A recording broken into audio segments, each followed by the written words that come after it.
See, I told you Kubo ain't forget about you. I told you he wouldn't forget about you. Come on, man. Alright. So Bleach 521 definitely relies a lot on comedy. It is one comedic chapter. There's a few things that we do learn in it, but for the most part, it was kind of on the funny side. You got Renji and Ichigo eating a bunch of food, but we learn that there's a reason for everything, and I like that. And also, I got a prediction as well, because we learned basically from this woman, one of the Zero Divisions, that basically in order to become a Zero Division, most of them had to have created something unique and special that for the Shinigami world. Her invention was basically the soul pill, you know, the thing that basically gives Kon life in general. And that kind of leads me to believe that maybe it's possible that Urahara indeed was part of the Zero Division, because he is an inventor. After all, he's invented a lot. Maybe it has something to do with holification that he created, that he was brought in there, but it turned out to be evil, so he was kicked out. I thought that would be pretty unique, because definitely it leads to possibilities that since Urahara is a creator himself, he invents all sorts of stuff. That's maybe where the connection is with him and the Soul King and the Soul Palace. Maybe he was part of the Zero Division. We don't know. But that definitely intrigues me right there. There's something to it. Maybe Urahara is a Shinigami from a long time ago and he's still around. Something along those lines. I don't know. But that was really a interesting point. And then overall in the chapter, we see that the food actually is different. It's kind of like textureless. It's weird.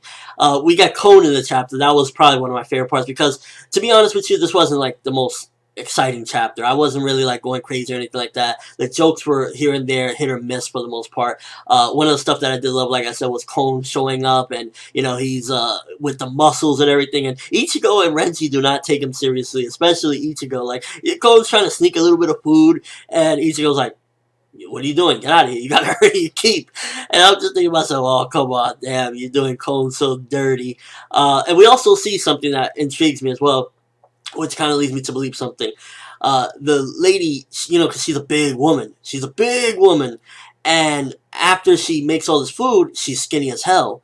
So, and she says that basically the reason why she's so skinny is because she drained all her Ryatsu. So I'm guessing that being in the Soul Palace, the more Ryatsu you gain, the more your looks change. And that's probably why she was so big. And if they seen her the way she looked right there, skinny, they would probably recognize her. So that's probably something that the Soul Palace, the Ryatsu you gain there, possibly changes what you look like in your appearance. And that's why they kind of look so weird, because the Ryatsu is changing their appearance. That's another thing that I caught. And all around, it was really just a comedic chapter with, you know, hit and misses. Like I said, I enjoyed Kon.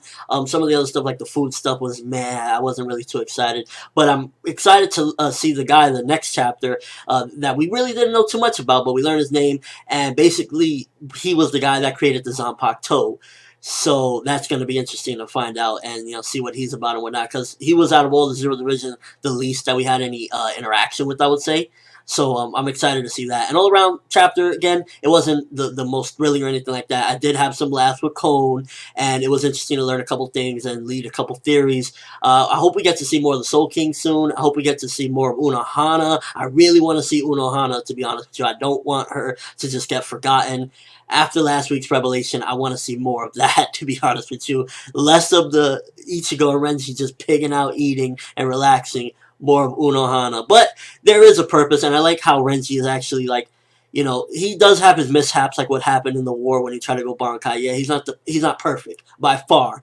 But to know that, you know, you do need rest and relaxation. You can't just keep on grinding, or you're going to burn yourself out. So to see that he understood the point of this over Ichigo, that's pretty interesting. And it shows that Renji has grown as a character tremendously. And yeah, overall, again, some interesting tidbits in the chapter. Definitely could lead to some theories. We learned a little bit here and there, but for the most part, focus on comedy. So it wasn't the greatest or anything like that, but still, it's something that you need to read so you can get a little more of this information and digest it and see, like, okay, she looks like this for a reason, you know. So we got a couple things that are important. Nonetheless, though, let me know what you thought of it. Did you laugh at this chapter? What was your favorite part? Because it was really, like I said, really just a comedic chapter, but we still got important stuff. But that's all I have for this quick review. Thanks for watching. Hope you enjoyed. Thumbs up for Cole because he needs some love. Nobody gives love. Why nobody give you love, Cole? Come on. Open up world, and as always, people, have an awesome day.